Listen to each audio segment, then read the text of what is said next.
So you can use it for data collection. Same with the 72. Some of your principals have these things. About 3 years ago, they gave out any principal who went to a workshop was able to get either 71 or 72, and most of them are not using it anymore. They were also given a keyboard. The Sony's relatively hard to find because that one was about $700, so you don't see too many. The trios, there's the palm trios and the central phones. A lot of those, even if you don't have the phone portion activated, the palm portion will still function on them. And people are switching to different phones, so you may find those available.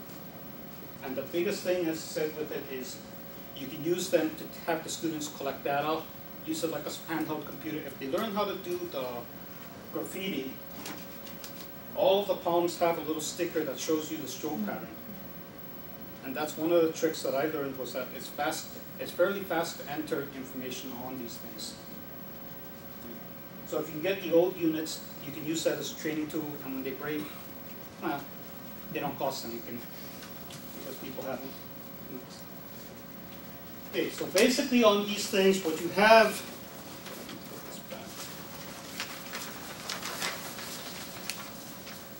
the palms are like these here. So you have all these icons here in the display.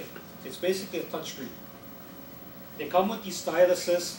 If you can find extra styluses, they're nice to have. You don't need them. You can use chopsticks, you can use finger, whatever. You have to use a fairly hard surface because of the way this works is by actually the two membranes touching each other. The other thing about the stylus is, and I think I put that on the later part, yeah, I did put it in there, but graffiti area is this portion down here. So you have 4 soft buttons, which are these circular dots on it. And then in the middle, you have 2 writing areas. On the newer ones, these models, they have a dividing area. And the reason for the dividing area, the left side is where you put the alphabets, and the right side is where you do numbers. Also on the top portion, there's a little button on the top, and what that does is take you back to the date and time. On the right side, top portion, adjust brightness, so depending on where you're at. The lower portion, where it says ABC, you have to be actually in an application. And you have to kind of play with it as to which application, because I've kind of forgotten how to use these things. But there's 2 touch sensors where you can bring up a embedded keyboard. So with the stylus, if you don't know this, the graffiti portion, you can use the embedded portion of it. But a little keyboard will pop up like an iPhone type setup. And then you need the stylus because the size of it is too small for you to really touch with anything else. Then you also have the hard buttons, which are down here on the bottom. And these are coded to certain areas.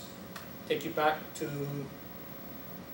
calendar, these contacts for the address book, a to-do list, and then a notes page. These buttons are reprogrammable. There's certain ones, or actually I believe these 2 here can be reprogrammed. If there's certain applications you want them to go to, you can do that. And then the D-pad here is your navigation. This pressing top and bottom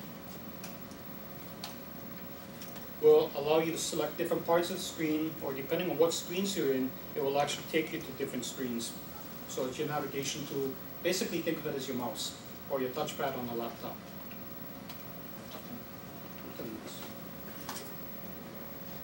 So the buttons, you have your power button.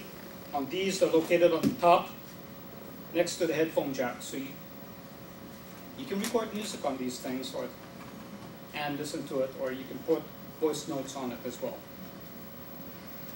The date book would be these buttons on the bottom, address book, notepad, to-do list, and the D-pad. Expansion slot on the E's are located here on the top. Right now they have a blank slide, and that's basically just to keep it clean or keep junk out of it. Reset button is located on the back here, right above the charging port. It's a tiny little button. Straighten paper clip, you hit it, and it restores this back to the original condition. Also in the stylus, if you unscrew the stylus, the reset button is the tool is located on top of the stylus itself. It just goes into the center of the slot and just push it down to reset the PDAs. But a straight-in paper clip works when these things break. Infrared port on the tungstens, they're not obvious, but they're located right in between here, between the expansion port and the headphone jack.